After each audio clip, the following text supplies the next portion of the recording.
बिहार का दानापुर गांव। मुखिया की बेटी कमलेश्वरी की हल्दी की रस्म चल रही थी। कमलेश्वरी अपने माता पिता की इकलौती बेटी थी। बहुत लाड प्यार से पाला था उसे मुखिया ने। बेटी बड़े घर में जाकर राज करे, यही इच्छा मन में दबाकर वो अपनी बेटी के रिश्ते की बात एक बहुत बड़े घराने में चलाता है। कमला की सुंदरता पर मोहित होकर किसी जमाने में जमींदार रहे अखिलेश बाबू अपने बेटे कुलदीप के लिए कमला को पसंद कर लेते हैं। फुलवा, ये ले, ये हल्दी उपटन और पानी बेटिया के ससुराल से आया है।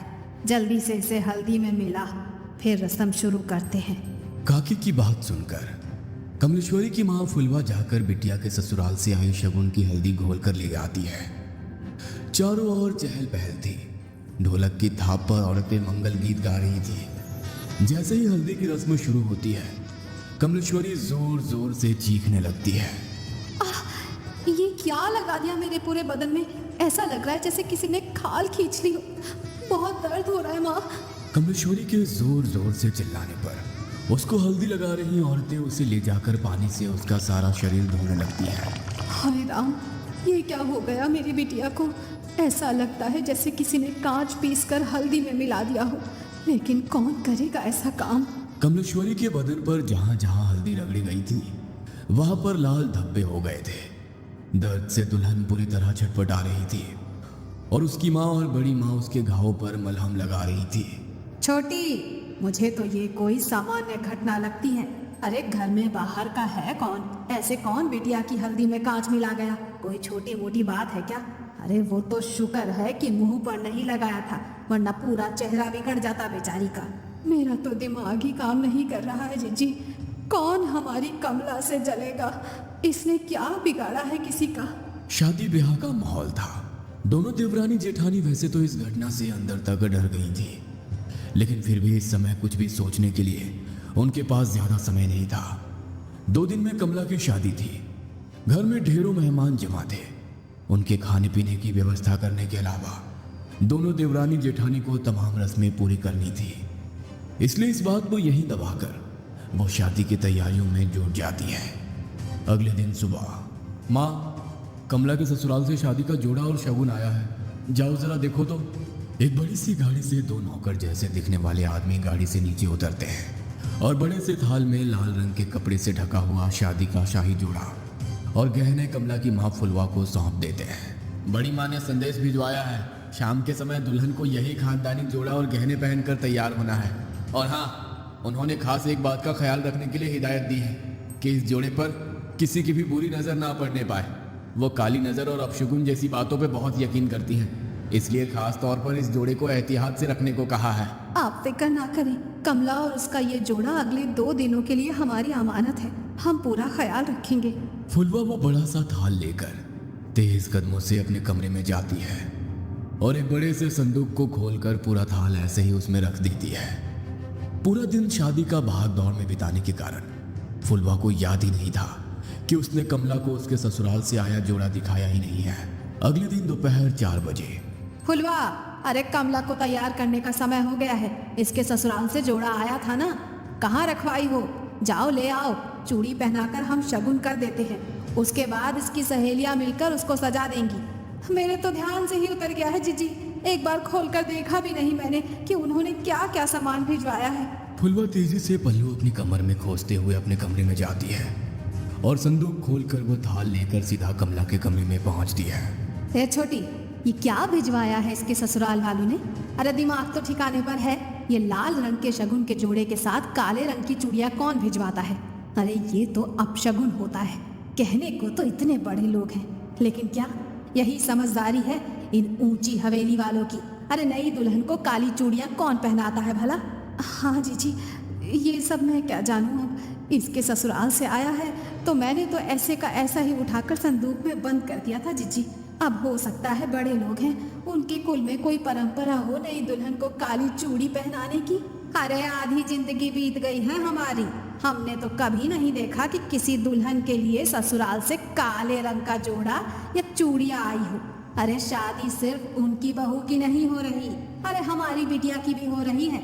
मैं तो कहती हूँ कि काली चूड़ी को हटा दे और लाल चूड़ी पहना इसे सुहाग जोड़े के साथ। अरे नहीं जीजी, वो जो नौकर आए थे ना इस जोड़े के साथ, वो खास तौर पर कह गए थे कि छोटी बहू जी को यही जोड़ा पहनाकर तैयार करना है।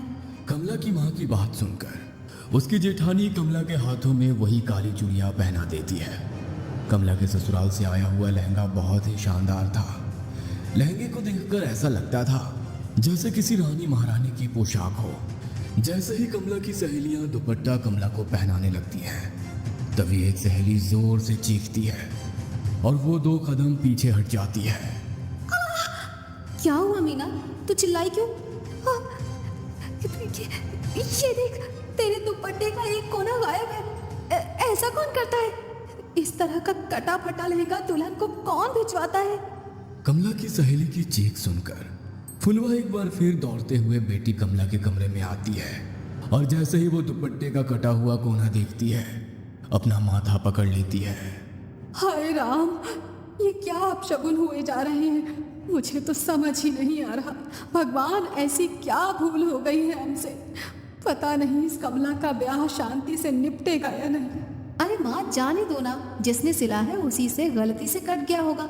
और ये माधुरी है ना, ये ऐसे पहनाएगी कि ये हिस्सा नजर ही नहीं आएगा। बेटा बेटा, गलती से कटता तो ऐसे ना कटता। तेरा दुपट्टा देखकर साफ समझ में आ रहा है कि किसी ने जानबूझकर इसका एक दुपट्टा काट कर निकाला है। अरे माँ जी, ऐसा क्यों करेंगी? और ऐसा तो हो नहीं सकता कि यहाँ भेजने से पहले उन्होंने लहंगा देखा ना हो। जरूर दर्जी से गलती से कट गया होगा। फुलवा अपने पति के पास जाकर, ए जी सुनिए ना, कुछ तो अपशगुन हो रहा है, कुछ तो है जो ठीक नहीं है। हम ये शादी करके ठीक तो कर रहे हैं ना? बार बार ऐसे संकेत मिल रहे हैं कि कुछ अनहोनी होने वाली है।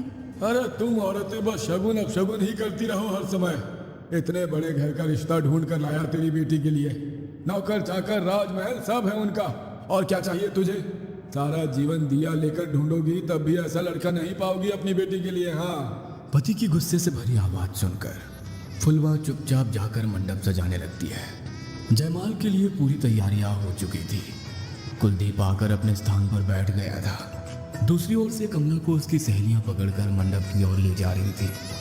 कुछ पल पहले शर्म से लाल होता उसका चेहरा धीरे धीरे बदलने लगा था। अचानक ही उसके चेहरे के हाव भाव बदलने लगते हैं और वो उसका हाथ पकड़कर लेकर आती है उसकी सहेलियों को पूरा जोर लगाकर दूर धकेल देती है। देखते देखते खूबसूरत तरीके से सजे अपने बालों को नोच नोच कर वो बाहर निकालने लगती है और जोर जोर से चीखने लगती है। कमला बेटा, होश में आ, क्या हुआ है तुझे? कमला बिटिया, अरे बेटा बोल ना, क्या हुआ है? तू ऐसे क्यों चीख रही है? बोल तो। मुझे बहुत दर्द हो रहा है माँ, कुछ है मेरे बालों में,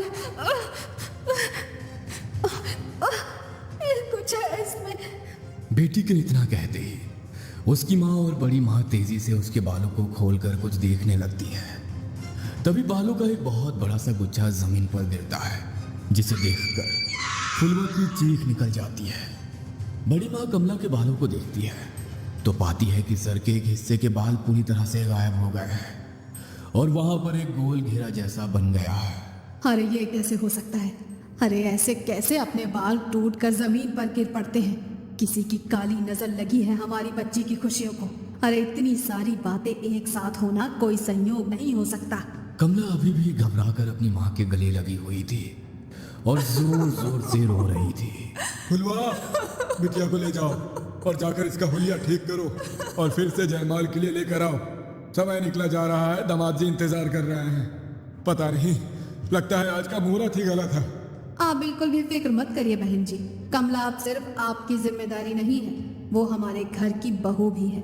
मैं समझ सकती हूँ कि उसके ऊपर इस घटना का कितना बुरा प्रभाव पड़ा है। हमसे जो संभव हो सकेगा हम वो सब करेंगे, लेकिन फिलहाल मुहूर्त निकला जा रहा है।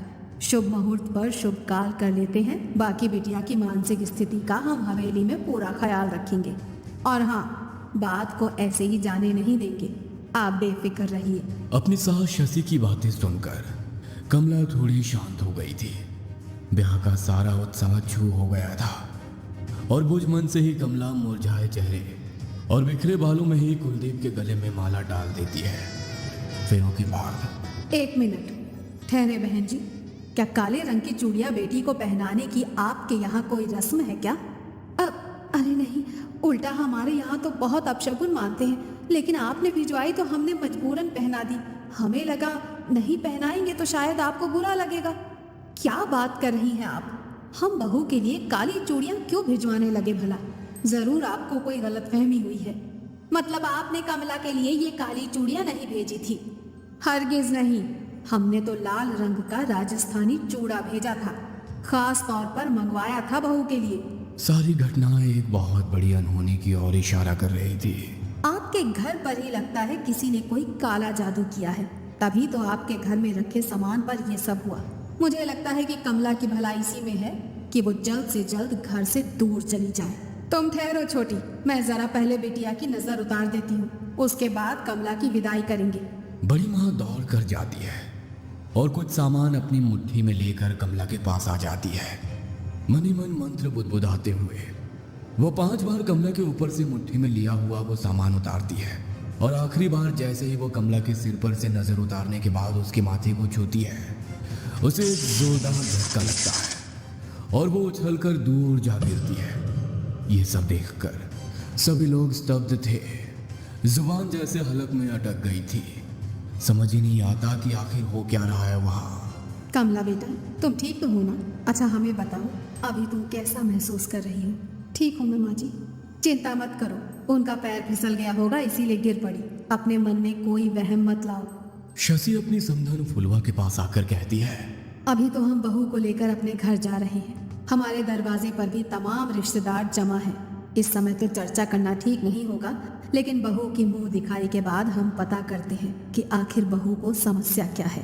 तब तक आप भी कोई जानने वाले आदमी को बुलाकर अपने घर का शुद्धिकरण करा लीजिए। जी बहन जी, ठीक कह रही हैं आप। वैसे हमारे बड़े बुजुर्ग कहते हैं कि शादी विवाह में अगर पूजा पाठ में कुछ गलती हो जाए ना, तो पितृ नाराज हो जाते हैं, और कई बार पितरों के नाराज होने पर भी कई तरह के अपशगुन हुआ करते हैं। हो सकता है जो कुछ हम सोच रहे हैं वैसा ना हो, और ये सब पितरों का ही क्रोध हो। हम पितरों की शांति के लिए भी हवन करेंगे, आप लोग फिक्र मत करिए। दोनों समधन गले मिलकर एक दूसरे से विदा लेती हैं और बारात कमला को लेकर विदा हो जाती है। ससुराल आने के बाद बहू की गृह प्रवेश से लेकर मुंह दिखाई तक की सारी रस्में बहुत ही शांति से संपन्न हो जाती है, जिससे शशि और कुलदीप के मन को बड़ी तसल्ली मिली थी। उन्हें लग रहा था कि शायद जो भी बला थी वो बहू के मायके में ही पीछे छूट गई और ये सब शांत हो गया हो। लेकिन कहते हैं ना, जब कोई बहुत बड़ा तूफान आने वाला होता है ना, तो उससे पहले एक लंबी खामोशी होती है।